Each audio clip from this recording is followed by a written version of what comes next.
नमस्कार दोस्तों, कैसे हैं आप सब। स्वागत है आप सभी का आपके अपने YouTube चैनल पर। दोस्तों, आज की इस वीडियो में हम आपको एक ऐसा वाक्य सुनाएंगे जिसे सुनकर आपके पैरों तले ज़मीन खिसक जाएगी। क्योंकि दोस्तों, ज़रा सोचिए तब क्या हुआ होगा जब गलती से हो गई एक किसान से इच्छाधारी नाग की मौत। फिर नागिन ने अपना ऐसा कहर दिखाया जिसे देखकर सभी के पसीने छूट गए। तो आइए जानते हैं आज की इस वीडियो में। दोस्तों, आपको बता दें कि नाग नागिन के पास बहुत सी शक्तियां होती हैं जिससे ये किसी की भी जान ले सकते हैं। पर दोस्तों, ये अपनी शक्तियों का प्रयोग तभी करते हैं जब कोई इन्हें नुकसान पहुंचाना चाहता हो, हमला करना चाहता हो या फिर मारना चाहता हो। तो ऐसे में आपने नाग नागिन के प्रेम की कहानियां भी सुनी होंगी कि इनका प्रेम कितना अटूट होता है। ऐसे में अगर कोई इनमें से एक को मार कर जुदा कर देता है तो इनके गुस्से का कहर बहुत भयानक होता है। दोस्तों, ऐसे में जो वाक्य मैं बताने वाली हूँ, ये वाक्य भारत में घटित हुआ। राजस्थान के एक छोटे से गांव चांदपुर में खेत के समीप एक कुएं में इच्छाधारी नाग और नागिन का जोड़ा रहा करता था। एक रात्रि की बात है जब इच्छाधारी नागिन अपना रूप बदलकर चांदपुर गांव में यूं ही भ्रमण के लिए निकली हुई थी और कुएं के पास उस समय इच्छाधारी नाग सो रहा था।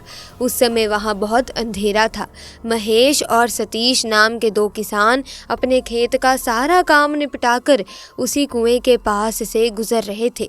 ऐसे में एक दिन अंधेरे में जब ये जंगल से गुजर रहे थे तब भूलवश महेश का एक पैर इच्छाधारी नाग के फन पर रख गया। इसके बाद जैसे ही इच्छाधारी सांप ने महेश को काटना चाहा, पीछे से सतीश ने यह देख लिया और अपनी कुल्हाड़ी से उसने उस इच्छाधारी नाग की हत्या कर दी। जब दोनों को पता चला कि ये कोई साधारण नाग नहीं बल्कि ये तो इच्छाधारी नाग है, तो उन्होंने उसे उठाकर पास में स्थित कुएं में फेंक दिया और वहां से भाग निकले।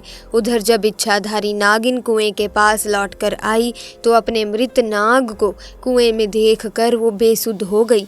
उस नाग की आंखों में उसने कातिलों को जो देख लिया था, उसके दिमाग में बस एक ही शब्द चल रहा था, बदला। और उसने उसी समय प्रण लिया कि जिसने भी मेरे नाग की हत्या की है, मैं उन दोनों इंसानों को इस कुएं के अंदर ही लाकर मारूंगी।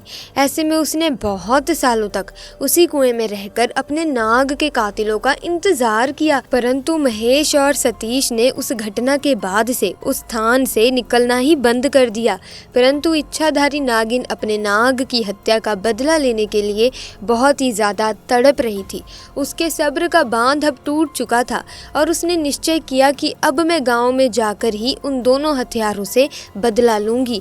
उसने बहुत ही सुंदर कन्या का भेष धारण किया और चांदपुर गांव में पहुंची।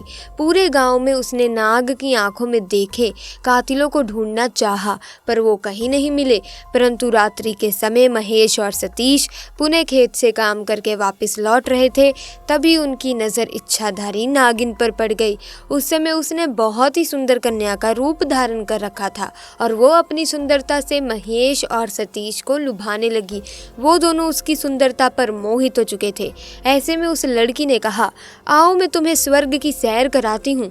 वो दोनों ये सुन बेसुध हो गए और उसके पीछे पीछे जाने लगे। उस लड़की की सुंदरता में वो दोनों इतने मोहित हो चुके थे कि उन्हें समझ ही नहीं आ रहा था कि वो दोनों उसी स्थान पर जा रहे हैं जहाँ पर उन दोनों ने नाग की हत्या की थी। अब वो इच्छाधारी नागिन दोनों को लेकर उसी कुएं के पास आ गई और अपना भयंकर और विशाल रूप उन दोनों को दिखाया, जिसे देखकर दोनों के पसीने छूट गए और डर के मारे दोनों कांपने लगे। इच्छाधारी नागिन ने उन्हें अपना पक्ष रखने का मौका भी नहीं दिया कि भूलवश उनसे नाग की हत्या हुई थी और नागिन ने उन्हें डस डस कर दोनों को मार कर अपने नाग का बदला लिया और अपने प्रण के अनुसार दोनों के शव को उसने उसी कुएं में फेंक दिया जिस कुएं में उन्होंने उसके नाग को मार कर फेंका था, और वो पुनः उस कुएं के आसपास ही रहने लगी।